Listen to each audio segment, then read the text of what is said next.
नमस्कार, मी नेहाज किचनमध्ये तुम्हा सर्वांचं स्वागत आहे। आज आपण पाहूयात 1 किलो खव्याचे गुलाबजाम बनवण्याचे अचूक प्रमाण। चला तर मग सुरुवात करूया। सर्वात आधी एका पातेल्यामध्ये आपल्याला 1.5 तांब्या पाणी घ्यायचं आहे। त्यामध्ये आपल्याला 1 किलो साखर घालून घ्यायची आहे। गॅसची फ्लेम मीडियमच ठेवायची आहे।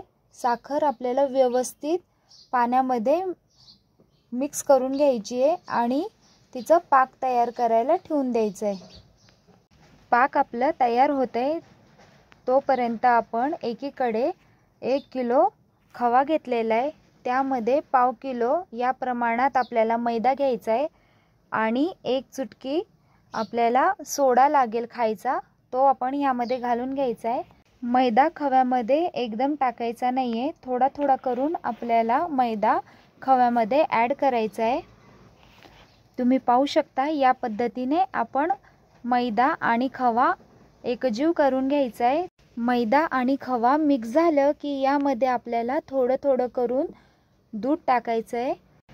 आपल्याला थोडं थोडं करूनच दूध ॲड करायचं आहे, एकदम दूध ॲड करायचं नाही आहे, नाहीतर ते पातळ होण्याची शक्यता असते। तुम्ही पाहू शकता आपला डो तयार झालेला आहे।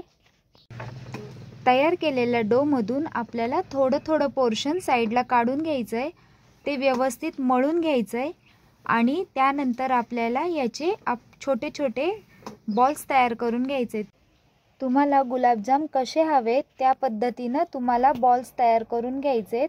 लहान मोठे तुम्ही कुठल्याही पद्धतीने बॉल तयार करू शकता। पीठ व्यवस्थित मळल्या गेल्यामुळे आपले बॉल्स व्यवस्थित तयार होतात, ते अजिबात फुटत नाहीत तेलामध्ये गेल्यानंतर देखील। याच पद्धतीने आपण पुढचे सगळे गुलाबजाम तयार करून घेऊया। एकीकडे कढईमध्ये आपण तेल तापत ठेवून द्यायचं आहे। तेल व्यवस्थित तापलं की यामध्ये आपण एक एक करून सगळे गुलाबजाम सोडून द्यायचे। कढईमध्ये मावतील तितके गुलाबजाम आपण यामध्ये टाकून घ्यायचे। तुम्ही पाहू शकता तेल जास्त गरमही नाही आणि जास्त थंडही नाही, मीडियम असं तेल आपल्याला गरम करायचं आहे। गुलाबजाम टाकल्यानंतर असे छोटे छोटे बबल्स आपल्याला निघताना दिसतील, याचा अर्थ आपलं तेल व्यवस्थित हवं त्या टेम्परेचरनं तापलं गेलेलं आहे।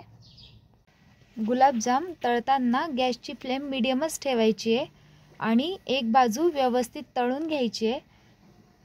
एक बाजू व्यवस्थित तळून झाली की आपल्याला थोडंसं हलवून घ्यायचं आहे। आपल्याला गुलाबजाम एकसारखं हलवत ठेवायचं आहे। झाऱ्याच्या साहाय्याने आपण गुलाबजाम हलवत राहायचं आहे, जेणेकरून ते एकसारखे तळले जातील आणि त्यांचे रंग बदलणार नाहीत। तुम्ही पाहू शकता आपल्या गुलाबजामला एकदम सुरेख कलर आलेला आहे। आता आपण हे गुलाबजाम काढून घेऊयात। तयार केलेल्या पाकामध्ये आपण हे गुलाबजाम टाकून द्यायचे आणि व्यवस्थित मुरू द्यायचे। तोपर्यंत आपण दुसरी बॅच टाकून घेतलेली आहे, ती देखील आपण व्यवस्थित तळून घ्यायची आहे।